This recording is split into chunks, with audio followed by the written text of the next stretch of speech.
Good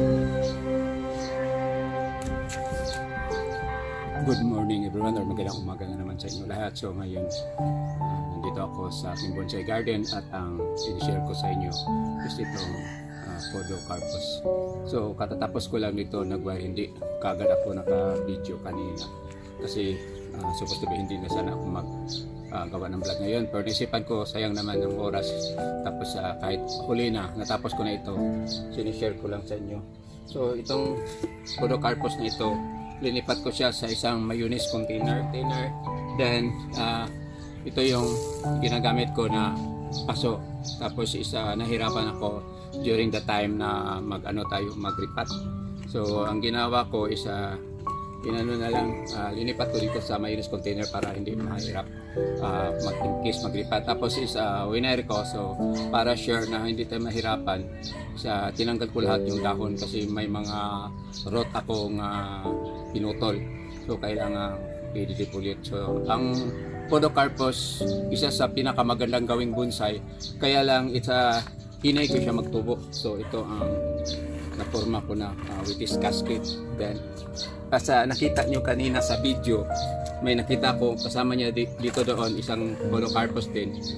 Maliit pa siya, pero kaya naisip kong trabahuin ito because nang lubo na ng mga wire.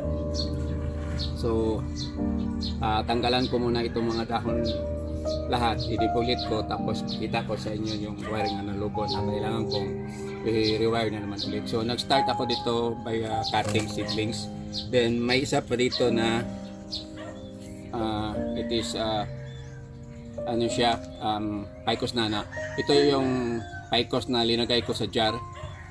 Tapos tinanggal ko na kasi dili siya maging maganda ang buhay niya doon sa loob ng jar. Hindi healthy. Katulad dito yung nakita mo sa video kaya pinaangat ko yung camera, which is na sa ilalim siya ng puno ng tambis. So walang araw nga makapasok, kaya mostly sa mga bonsai ko nakita ninyo last few minutes ago na binibideo ko is hindi healthy. So yun ang itsura sa bonsai basta walang sunlight. So mag-start na ko depulit nito. So may mga sanga dito na kailangan tanggalin kung masobra na bang crowded. So ang ginawa ko ngayon is just sharing kung anong ginagawa ko dito sa aking bonsai, dito sa aking maliit na bonsai garden araw-araw.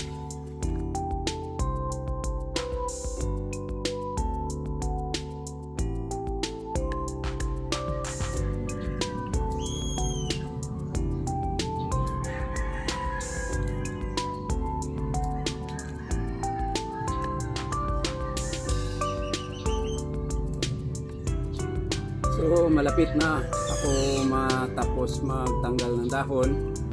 So ito palang Podocarpus, maganda ito pang landscape sa bahay. Kahit itanim mo pa ito sa tabi ng pader, hindi kayo matakot na masira yung pader niyo kasi ang mga ugat nito is napakapino, hindi makasira ng wall.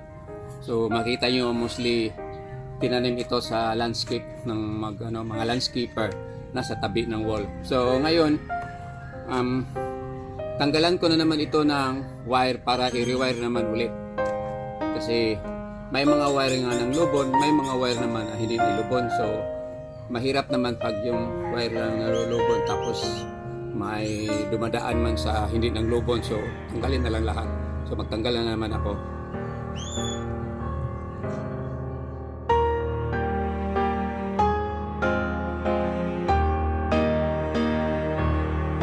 Malapit na ako matapos tanggal yung wire.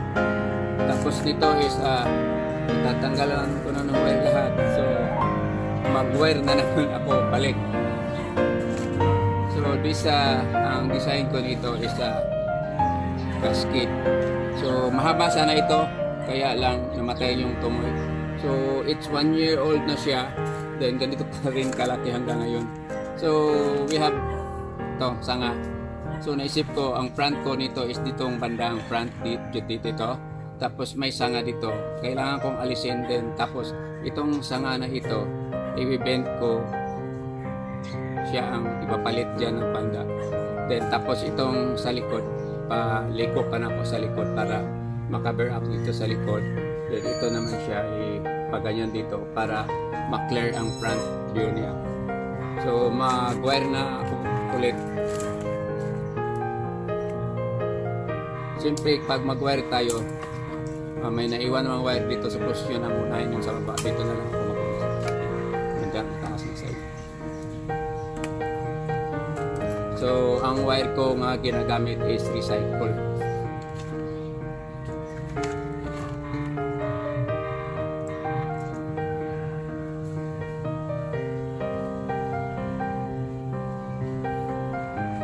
So ang gawin ko sa pag-wire, opposite na naman siya sa previous wire para dili maigo sa mga kanal kung saan yung naglulubunan.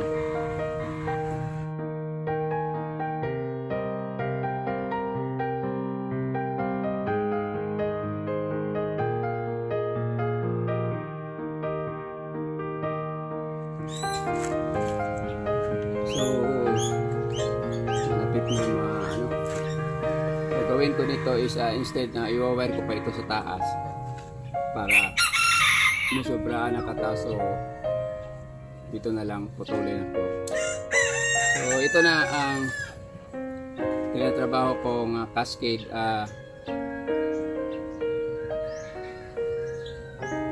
podocarpus.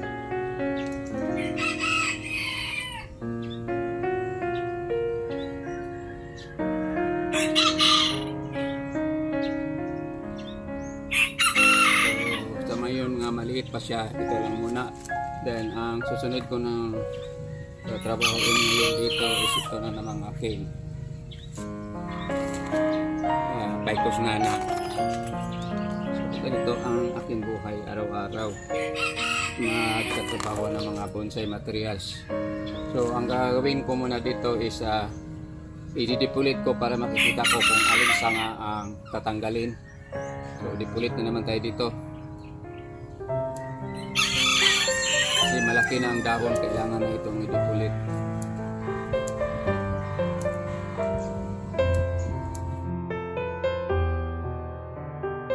So malapit na po matapos depulit nito. Ito na materials is tapos na ito. Makikita ninyo dito sa camera. Try ko na lang, ito na lang po kayo lapit ko. Ayan is wala na siyang wire. So may linagyan akong wire pero ang nangyari is namatay yung sanga kaya hindi ko na linagyan ng wire. So ito yung bonsai materials na linagay ko sa banga, sa loob ng banga. So pinalabas ko siya kasi naawa ko sa kanya kasi hindi siya healthy. Eh nagkataon na iwanan doon sa ilalim ng seeds area kaya naging dagko yung dahon, napabayaan pa. So you can see sobrang tanda na itong mga sanga niya. So like this one, ito tatanggalin ko kasi wala sa lugar.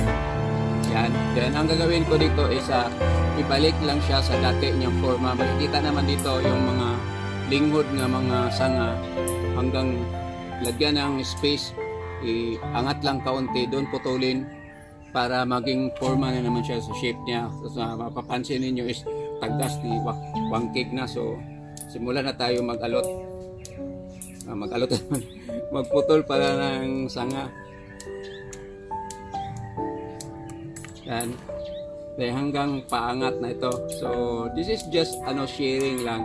Hindi ko man masabi nga tama itong ginagawa ko kasi nakakaya naman sa mga expert na nanonood sa akin. Tapos ako na magaling. Pwede ako magaling, ang sa akin lang just sharing kung anong ginagawa ko sa aking mga bonsai dito sa aking bonsai garden na maliit.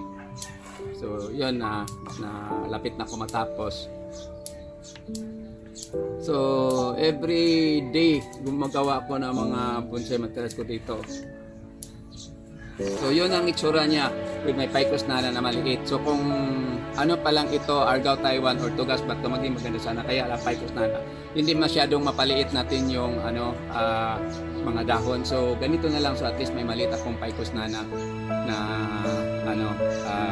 bonsai material. So ito lang masashare ko sa inyo.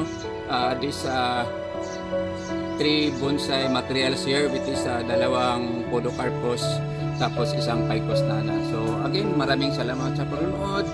It's around 1 o'clock na in the afternoon. So thank you very much for watching. Bye bye.